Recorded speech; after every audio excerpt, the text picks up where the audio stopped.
Kaya Mars, tingin ka sa camera. Ano nangyari dun sa sasakyan mo nung kinarga ng GTO? Gumanda yung takbo. Gumanda yung takbo, gumanda atak.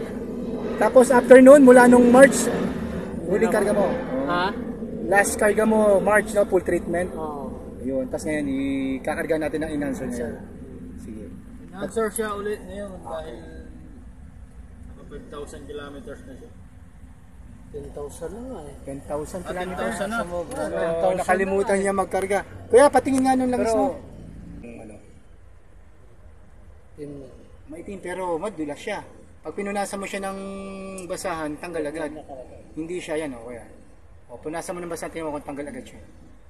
O, diba? Patingin palag mo, kuya, kung may bakas. O, wala, o. Walang footprints ng carbon, o. Wala so, na ibig sabihin talaga carbon. mali. Walang carbon, ito naman carbon. Ayan. Ito natin ilagay sa engine.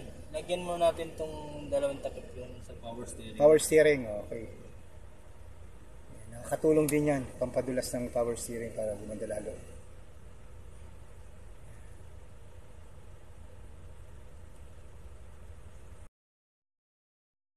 Dalawang takip sa brake fluids. Fluid sa preno at saka clutch to, pinagsama na.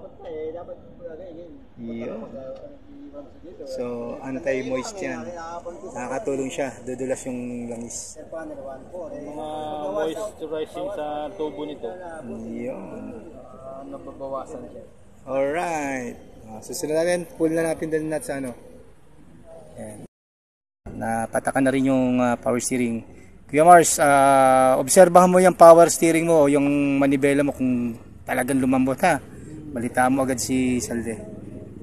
Yan, karga na natin dun sa langisan lahat ng natira natin. Yan na. So ikakarga na natin to si Super Enhancer. Yan.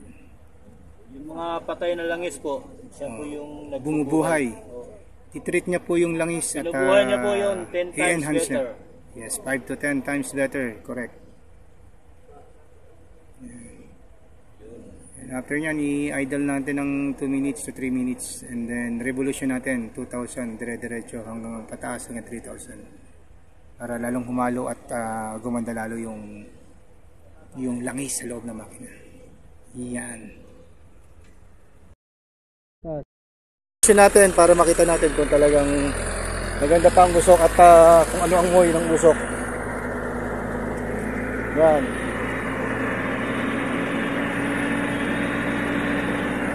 Walang amoy po yun. Hindi na siya katulad dati. Amoy asupre. Makita mo yung amoy, wala siya amoy. Yung init, magandang init oh. Wala na. Walang amoy. Yan. Yan ang patunay na ang GTO talaga garantisado. Zero emission. Carbon free na tayo. Yan.